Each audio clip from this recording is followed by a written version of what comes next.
Thank you for stopping by and checking out my video today. This is the life of Sassy. Normally I say it's all things food with a little life mixed in, but I gotta be honest lately, life is kind of taking over a little bit. But my content is mainly focused around me being in the kitchen, cleaning, organizing, and just trying to find that balance in life. If this is your first time here, please consider joining my YouTube family by clicking that subscribe button down below. I hope you enjoy this video. Let's get started. Let's get in the kitchen. Hey everyone, this is a bit of an impromptu video. This was not my plan. I am supposed to be upstairs right now, cleaning the bathroom and doing a hallway tidy, but I'm not. I had a really amazing week this week. Things just seemed to come together. Work went amazing. I was getting stuff done around the house, so I didn't have to spend the whole weekend doing the basic day-to-day stuff. I could focus on my project, which was the hallway tidy. Dinners were on track. I didn't get them filmed, but they were back on track. And then yesterday, a bunch of little things happened, and I will be honest, I didn't end the day on a high note. I was feeling pretty down and out, and kind of mad at the world. And when I woke up this morning, I didn't sleep well, and I felt exactly the same. I wanted to have a I'm mad at the world day, but I had a cup of tea, I did some thinking, and decided, you know what? I'm not doing the hallway tidy. I'm not going to sit on the couch all day and be mad at the world and binge Netflix. I'm going to have a me day. So I am going to spend the day in the kitchen, cooking and baking, because that's what makes me happy. I have no plan for today. I can't tell you what we're going to do. We're going to wing it. We're going to go with the flow, but this is what I'm doing. I am turning my day around. I'm going to spend it in the kitchen. I don't know what will come of today, but I'm going to take you along and you can all see. I also, if you follow me on Instagram, put on a little bit of makeup to help turn this day around, help me feel a little bit better. But with that being said, let's turn the camera around and see exactly what we accomplished today. I'm gonna get started by prepping dinner. Now, I'm sure some people are like, huh? But I know myself. After I spend all day in the kitchen cooking and baking, the last thing I'm gonna wanna do is make dinner. And to me, it just seems so weird to spend the whole day in the kitchen cooking and baking to go and order takeout. So the first thing I'm going to do is I'm going to prep dinner, which is going to be a shepherd's pie with mushroom gravy. Now I know there's some controversy here. I am using beef. Some feel that that is a cottage pie, not a shepherd's pie. I grew up calling it shepherd's pie. It is what it is for me, but I'm going to go ahead and prep that because I can have that in the fridge ready to go, and at dinner time I just have to pop it in the oven. The vegetables I'm going to be putting in my shepherd's pie are celery, carrots, mushrooms, and onions. One of the things I love about shepherd's pie is that you can switch up the vegetables and use whatever you have on hand. This happens to be my favorite combination and also what we have on hand today.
As I said, this video was not at all planned, so while I wait for my meat to finish defrosting, I'm going to go ahead and make some flavored pretzels I want to try. I'm cutting this recipe into a quarter, only because there's only two of us in the house. So if you want the original recipe, it will be linked below. Here I have 1/8 of a cup of butter. I'm going to add 1/8 of a cup of olive oil. I think I forgot to mention these are garlic parmesan pretzels. So to my butter and olive oil, I'm going to add half a teaspoon of garlic powder, a quarter of a teaspoon of onion powder, and a quarter of a teaspoon of parsley. And I'm just going to go ahead and mix this up and pour it over my pretzel.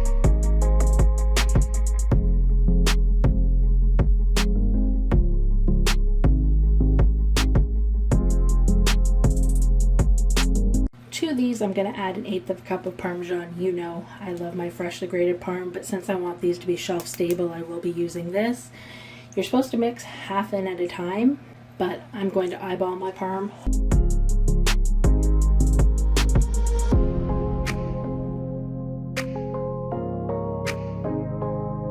Might be a little bit more than the recipe calls for, but you can never go wrong with Parm.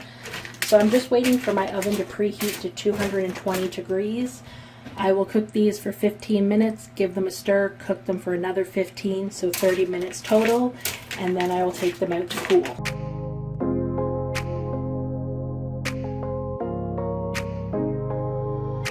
My pretzels are in the oven, my meat is defrosted, so we're going to go ahead and make the base for my shepherd's pie. I don't have a recipe for this because it's my own, but I'll type it out. I'm just going to add a little bit of olive oil to the bottom of the pan. And next I'm going to go ahead and add in my onions. And to my onions I'm going to add about a quarter teaspoon of pepper. Now normally when I make this I would use a cooked roast, but I'm out of cooked roast. I don't have any. So instead today I'm going to use beef chunks, which is just basically stewing beef. We're going to let our onions cook for about 3 to 4 minutes until they start to soften, and then we'll start adding the rest of our veggies. My onions have been cooking down for about 2 to 3 minutes, so I'm going to go ahead and add in my chopped celery. And I'll let this cook for about 3 to 5 minutes before I add my carrots. I just want to make sure that the celery does soften. My celery has been cooking down for about 3 to 5 minutes. Now I'm going to go ahead and add my carrots and let those start to soften.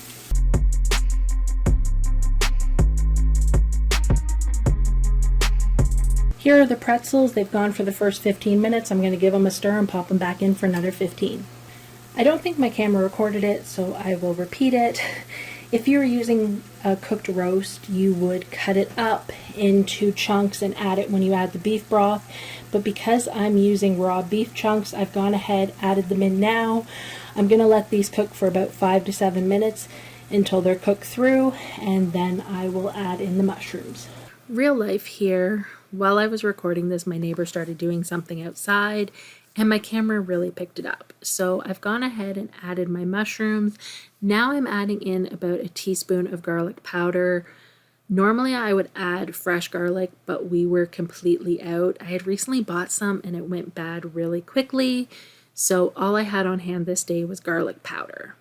I've gone ahead and made a well in the middle of my frying pan. To the well, the first thing I'm going to add is about a teaspoon to a teaspoon and a half of Dijon mustard. And then to my Dijon mustard, I'm going to go ahead and add probably about a tablespoon of Worcestershire sauce. This is what really gives the gravy an amazing flavor. I want to let it cook out a little bit, so I'm going to go ahead, mix it together, and then mix in my vegetables and meat, and let this mixture cook for about 2 minutes before I add my broth. I've let my mixture cook down for about 2 minutes, and now I'm going to add a full container of beef broth. This is 4 cups. Once I have that added in and I incorporate everything, I'm going to turn my element up to high, let this mixture come to a boil. Once it comes to a boil, I'm going to reduce it to low, and then I'm going to let this simmer for about 15 minutes. I just want to make sure that beef softens up, and then I can go ahead and thicken it and turn it into gravy. Here we go, my pretzels are done. I'm just going to set them off to the side to cool. My mixture's been simmering for about 15 minutes, so I'm going to go ahead, take the lid off, and I'm going to use, Velotine to thicken it. So I just want to go ahead and bring it back up to a boil.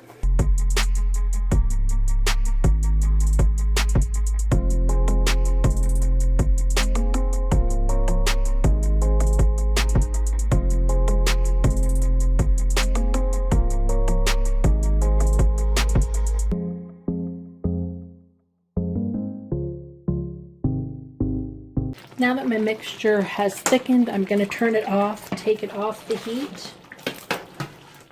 I'm going to let that cool for a little bit, and then I will put it in a baking dish, and then I just need to make mashed potatoes to top it with. I was really torn about this part of the video. I did think about excluding it, but the whole point of this video was my day in the kitchen, and I did make these chocolate peanut butter cookies that looked amazing. It was the first time I tried making them, and they didn't really turn out. They were super dense and crumbly, and they didn't have a lot of chocolate or peanut butter flavor. So I thought about not including it, but instead I've decided I'm just not going to break down the recipe. I'm going to have to try it again. I thought I followed the recipe exactly, but maybe I messed something up. So here's me making them, but I won't be sharing the recipe for these cookies. While those cook, I'm going to go ahead. My pretzels have cooled completely. I tried these. They're really good. But then again, I am a sucker for anything with Parmesan. So I'm just going to go ahead and put them in my container to store them.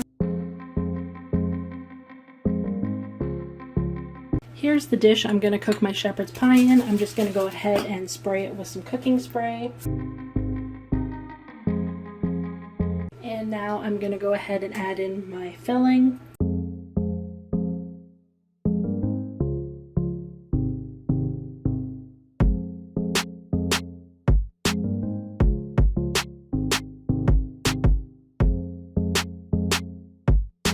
And there we go. I'll pop my filling in the fridge. I'm going to get a couple other things going, and then I'll make the mashed potatoes to go on top. A little surprised. I thought I'd have more filling, but this is all good. Here are the cookies when they came out. As you can see, they're dry, they're crumbly, they're falling apart. I'm really not sure where I went wrong with this recipe, but I'll have to try it again and see what happens. I decided it would be nice to have some homemade dinner rolls with dinner that night. So I'm going to go ahead and put a batch in my bread machine, let it do the work for me. I've gone ahead and added a cup of water, a teaspoon of salt, a quarter cup of sugar. Next, I need to add in an egg. Whenever I add an egg to my bread machine, I always like to beat it a little bit before I add it. I just find breaking down the egg helps it to mix into the dough. Next, I need 3 tablespoons of butter, but as you can see here, I don't quite have enough. Instead of opening another pack, I'm just grabbing our butter container out of the cupboard. The only difference here is this butter is salted. It won't matter in this recipe. Now I'm going to go ahead and add in 3 cups of all-purpose flour. Bread machines. I find this is one of those gadgets people either love or hate. I am definitely on the love side. I absolutely love my bread machine, although I never bake bread in it. I don't like the way the loaf comes out. But the dough setting, 100%, I am there. Let the bread machine do the work for me, and then I just have to shape the loaf or the buns and pop them in the oven. It is definitely a must-have in my household. The last thing that needs to be added for this recipe is the yeast. I'm going to go ahead and make a little divot in my flour to put the yeast in. This recipe calls for 3 teaspoons. I bought a bulk container at Costco, and I just store it in this airtight container in my freezer to keep it fresh in the bread machine and ready to go. Now I'm going to go ahead and make my mashed potatoes to go on top of my shepherd's pie. I've already gone ahead and peeled my potatoes. I'm not sure though if I have enough, because I tried buying a different brand of potatoes because I noticed the ones I normally get have been a bit iffy lately. So I tried a different brand, and they have even more marks than the brand I was previously buying. So we'll see if I need to peel up a few more, but we're just making enough to go on top of that shepherd's pie. And also, I'm doing mine on the stovetop. I hear so many people talk about how they love doing mashed potatoes in the Instant Pot, but mine always come out kind of dry. Do you prefer doing your mashed potatoes on the stove or in the Instant Pot? Let me know in the comments below.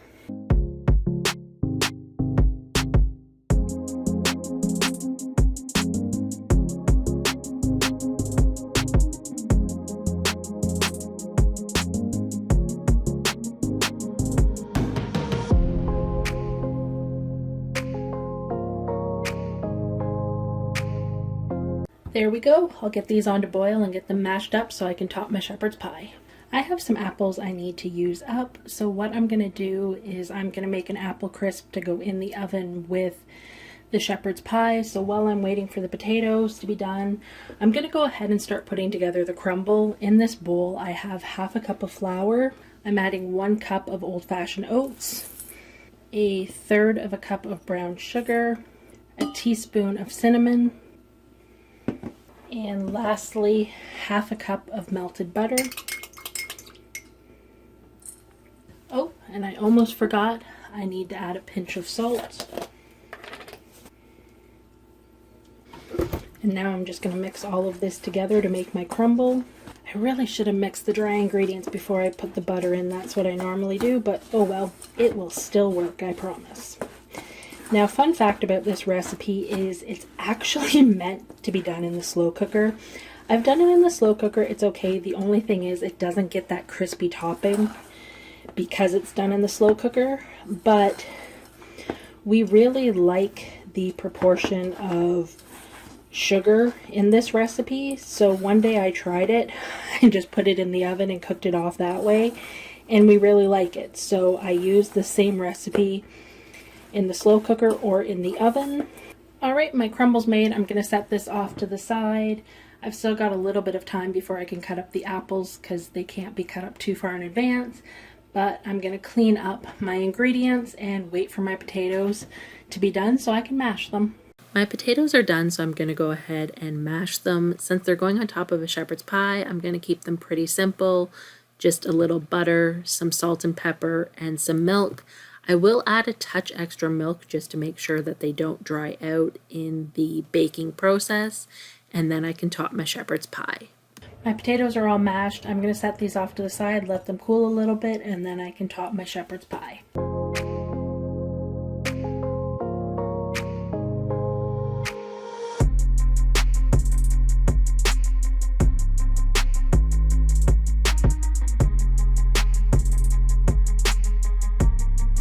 A family member has turned our dinner rolls into rolls. Now I'm just brushing them with some melted butter. I will top them with some plastic wrap and put them in the oven to rise for about 30 minutes. Now let's put together that apple crisp. In this bowl I have approximately 6 cups of apples that I have peeled and sliced. To that I'm going to add a third of a cup of granulated white sugar. The recipe calls for a teaspoon of cinnamon. I'm probably adding a little bit more. You can never go wrong with cinnamon. Lastly, I need to add in a tablespoon of cornstarch. Now to give my apples a good stir to incorporate all of the sugar, cinnamon, and cornstarch. Here I have a 9x13 baking dish. I'm going to take some cooking spray and just spray it really well. I don't want anything to stick to the inside of my baking dish. I'm going to dump in all of the apples and spread them out into a single layer. Yes, I saw that apple slice, no slice left behind. Now I will add the crumble I made earlier. I'm going to be honest, guys, making that crumble early, probably not my best idea. My melted butter started to solid up again, and my crumble wasn't so crumbly. But hands, they're the best tool we have in the kitchen. I was able to break it up, get it on top of the crumble, and after I baked it, nobody had any idea that I struggled with the crumble.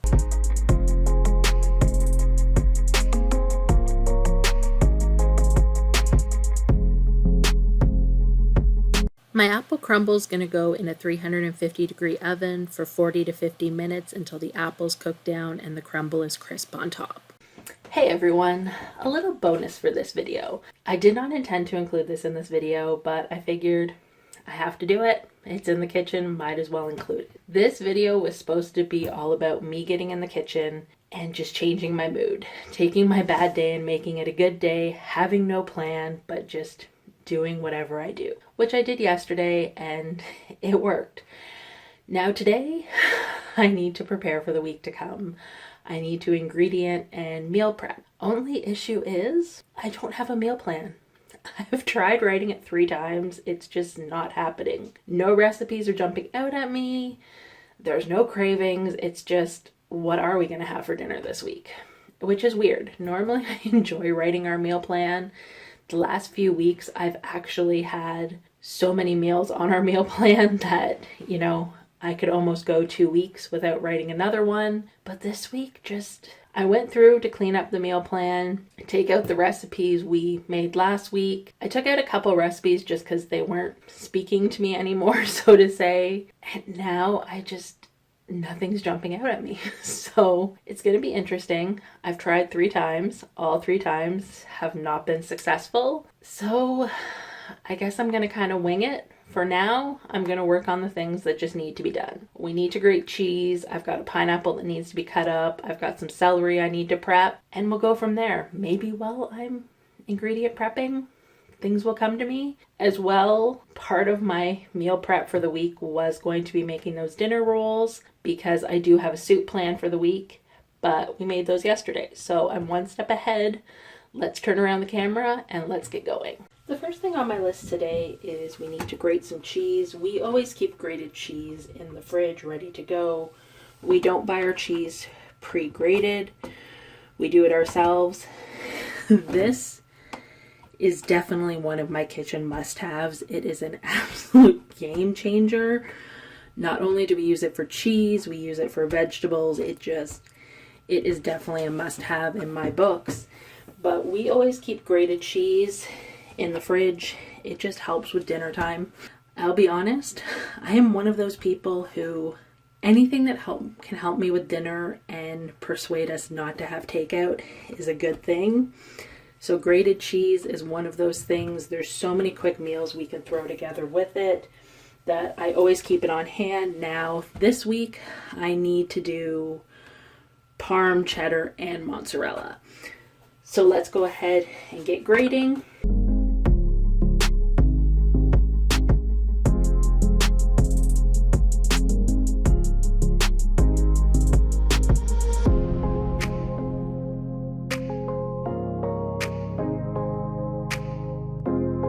Run into a bit of a snag with the Parm. Normally we keep a jar this size in our fridge full of Parm, but this is the end of my open pack of Parm and I don't want to open the new pack until we go through this. I was going to put it in a smaller jar, but I don't have any. So I either have this or I have really small jars and I need 3. So I think even though it's not going to fill it, I'm going to have to go with this size jar. And I think we need to do a pantry cleanup or something because I don't know where all my middle-sized jars are. So I'm going to go ahead and get this in there.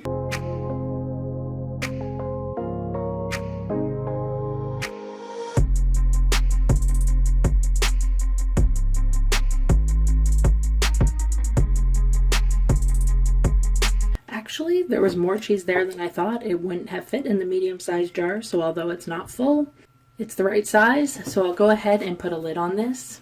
We buy the wedge of Parm at Costco and it comes with the rind on it. We keep a bag of Parmesan rinds in our freezer. We add these when we're making tomato sauce. So I'm going to go ahead and add 2 more rinds to the bag and get this back in the freezer. Next, we're going to move on to the mozzarella. I did change out the blade to the thicker shred. Sorry, I was going to say finer. No, we've gone to the bigger shred. But I don't wash this in between cheeses. I purposely do my cheeses in the order I do. I don't want anything in my Parm, so I do it first. If there's a little Parm in my mozzarella, I'm good with it. And then if there's a little mozzarella in my cheddar, I'm good with it. So we're going to go ahead and get this grated up.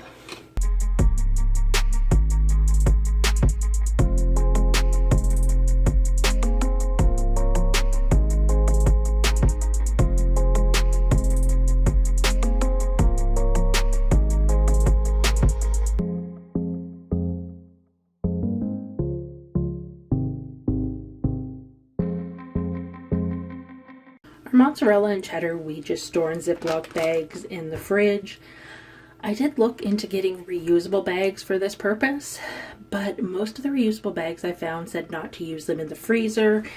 And the issue I have with that is if there's any of this mozzarella left next weekend, I will take it out of the fridge and put it in the freezer just to make sure that it doesn't go bad. And you can use this directly from the freezer. I have a bag in there right now. That's kind of my backup supply. And it stays loose that you don't have to defrost it. You can just grab what you need out of the bag. But that's my only hesitation in going to the reusable, is it says not to use it in the freezer. So I would lose the option of just grabbing this bag and throwing it in the freezer.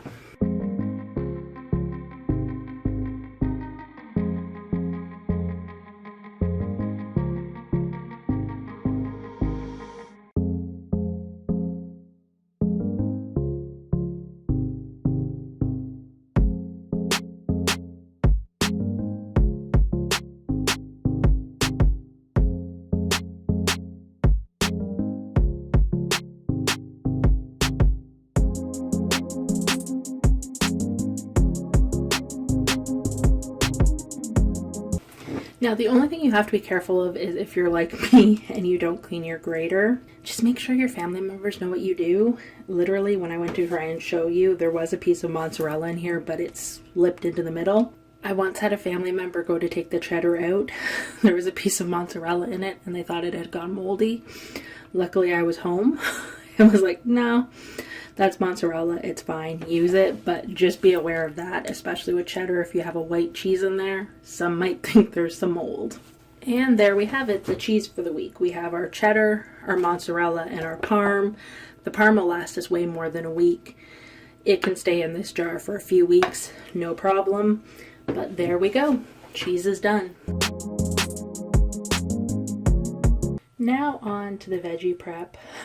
Slowly but surely the meal plan is coming together in my head, but I have this old celery I need to use up. Funny story.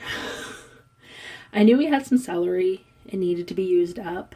I thought I had used pretty much all of it in last night's dinner, but then as I was digging through our veggie drawer, I found another bundle. So this really needs to be used up. So I did find 2 meals for this week that do involve celery. So I'm going to go ahead and pre-chop some of this as well, because I thought we only had that 1 pack of celery. I did buy a new one, so I need to get this cut down, prepped, and wrapped in foil, because I've got to tell you, this really extends the life of your celery, or at least it does for mine. As well, the recipes I found call for carrots, and as you can see, mine are sprouting a little bit. So we're going to go ahead, get this peeled and chopped up, and then the night I make that recipe, it's just dump and go.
Fun fact, and I've never noticed this before, as I was taking my celery out of the bag, it says recipe on the back.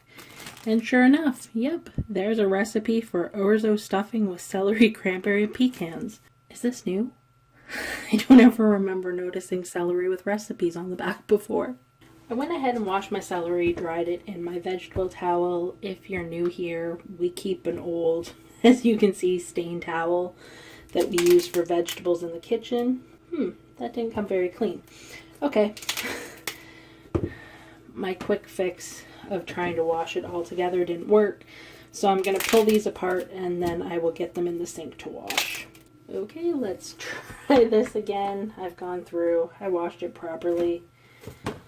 I was trying to be lazy and apparently the celery just wasn't working with me.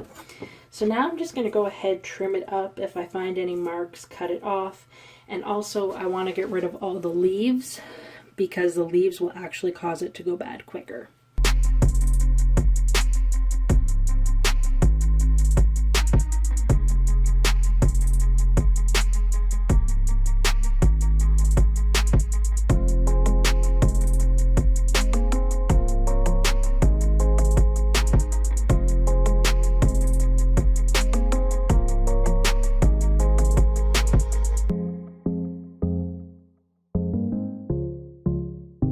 Now I'm going to go ahead and wrap up my celery. I have put it into 2 different bundles.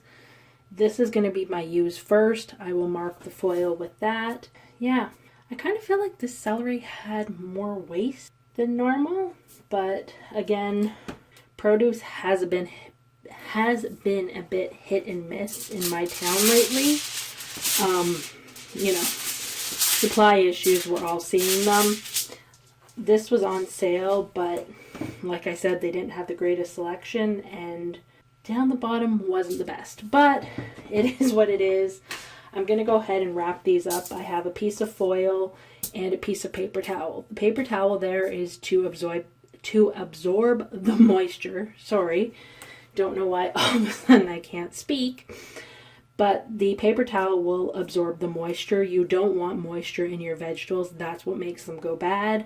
So I'm going to wrap it in the paper towel and then wrap it in the foil and put it in the fridge. This is my use first, so I will mark it with a Sharpie.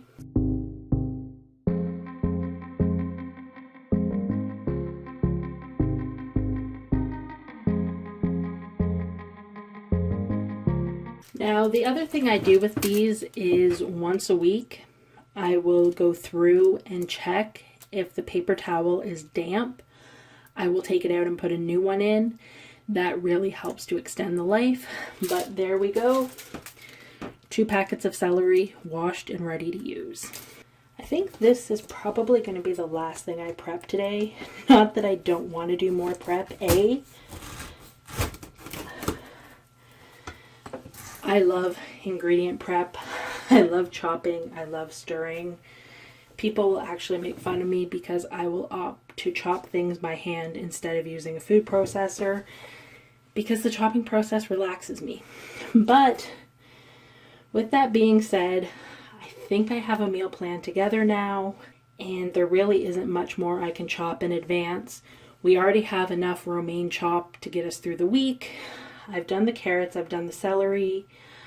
I don't pre-chop mushrooms because I find the texture changes when you do, and we don't like that. And I don't pre-chop onions because I tried that a few weeks ago, and even after we finished using up the chopped onions, my fridge still smelled like onions for like 2 or 3 days. So I won't be doing that again. And you can't pre-chop potatoes, so I think that's it, but I'm going to chop up this pineapple. I will take one more look through my fridge, see if there's anything else in there I need to address, and go from there.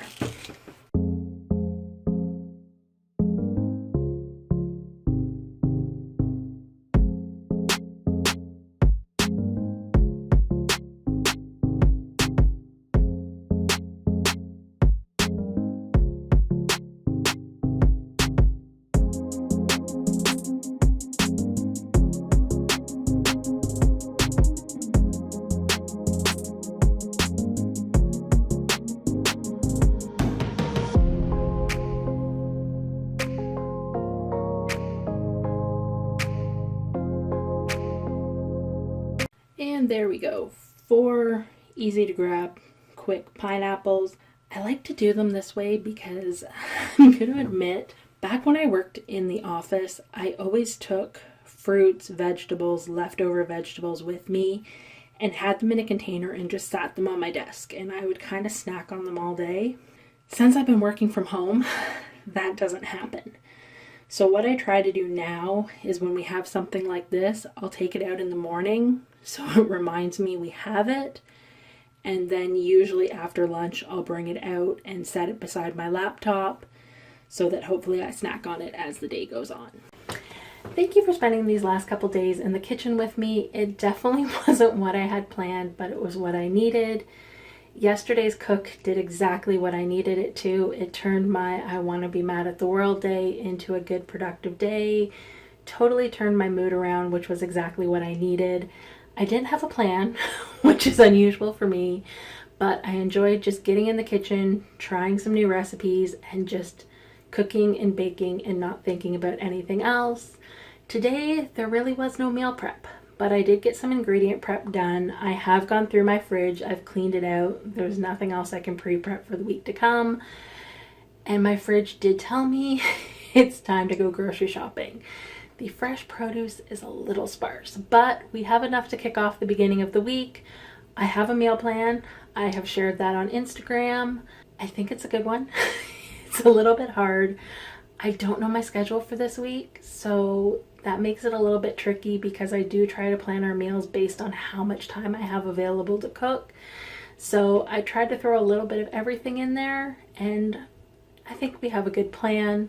Thank you for watching my video. If you're new here, I hope you'll consider joining my YouTube family by clicking that subscribe button. And if you like this video, please give me a thumbs up. That just lets me know you like this style of video. Thank you again for checking out The Life of Sassy, where it's all things food with, I used to say a little bit of life mixed in, but I think in the upcoming weeks there's going to be a little bit more life, but we will always have that food content there because the kitchen is my happy place. Have a wonderful day, everyone, and if you have any questions or comments, please drop them in the comments below and we can chat there. Thanks again, everyone.